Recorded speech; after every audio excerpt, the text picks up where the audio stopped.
Okay, so the best way I found to measure these keychains is to measure it according to a rectangle. So I'm gonna go from edge to edge. It looks like 3.2 is probably gonna get us the closest to the size we need. So 3.2, and I'm gonna take it the other direction. And it's a little bit closer to like 1.6, a little over 1.5. So that's the size that I'm gonna put in for my dimensions.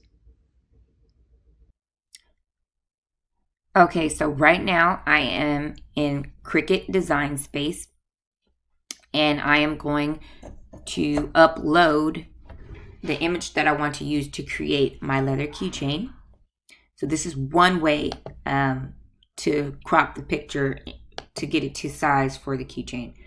So we already know,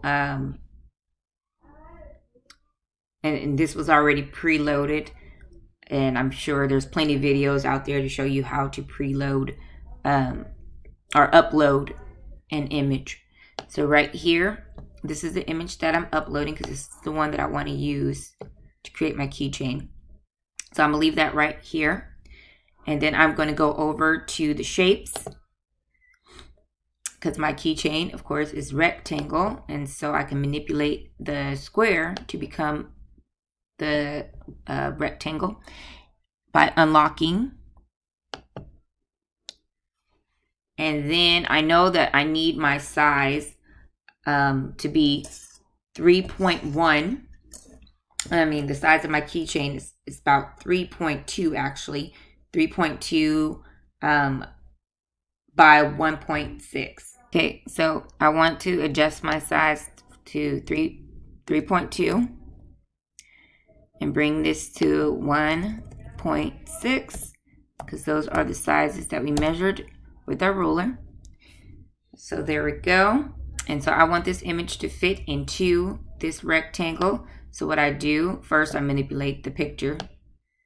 You know why it disappears like that. Select the picture, unlock. Kind of get it down closer to size.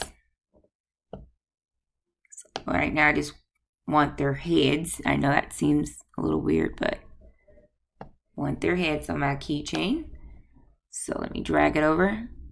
As you can see, it's still a little too big, so I'm just going to keep transforming the size here until it fits. Just a little bit more. If you have a little bit of hangover, it's okay. It's not going to hurt anything. As long as you get the parts of the image that you really want. Okay, so that's what I want. And I'm going to lock that. And then once I lock it, I'm going to select the whole, both images. And then I'm going to slice. And as you can see, the part of the image that I want is right there. Okay, so now that we have the portion of the image that we want, we can go ahead and delete everything else. And if you know you're going to possibly use this again or want to use this for reference, please save the image. So I'm just going to go ahead and put in the title.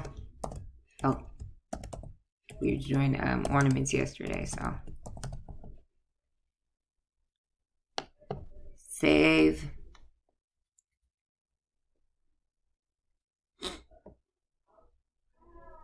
Okay, and at this point, you go to make it.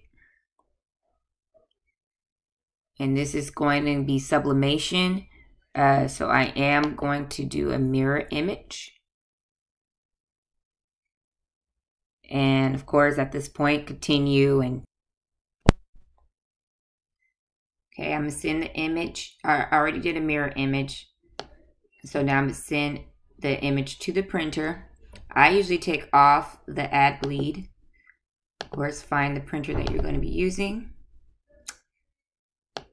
And print. Okay, so I chose to freehand cut the image rather than use the Cricut to cut it out. Okay, Okay, so right now I have the image fitted right over the keychain, and I'm going to take my transfer tape, and you can put this on however you want to put it on. I'm trying to figure out, actually I'll just do it the long way. And you can go sideways. It's up to you how you want to get it on there. You just have to make sure it's secure enough to not move. That's the whole point. You don't want it to move.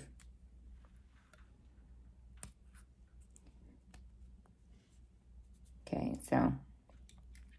so I just fitted the transfer tape over the image, and now I'm going to take it to the heat press. It's already warming up.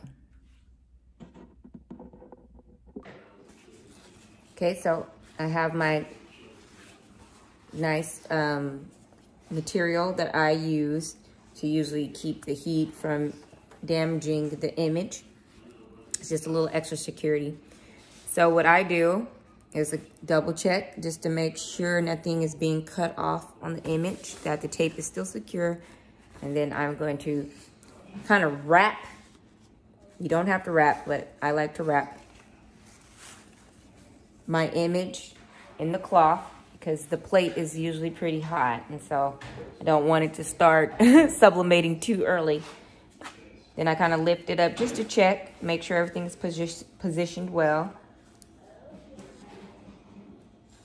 And then I go ahead and I'm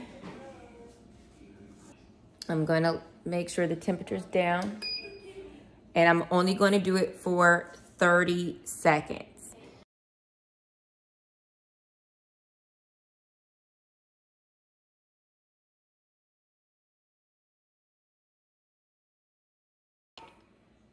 Okay, so my keychain is there. I'm going to let it cool a little bit because I don't want it to be too hot and burn myself. I have almost done that before, so let it cool for a couple of minutes. The machine is also off, so it's cooling down at the same time, and the material is still on here to protect it. So after a couple of minutes, I will peel it off and reveal. See how we did? Okay, so I took the sublimation tape off and the paper, and it's so nice. It came out beautiful. We make a great Christmas gift, birthday gift, just a random gift, but yeah. And the colors are vibrant, as you can see. Awesome.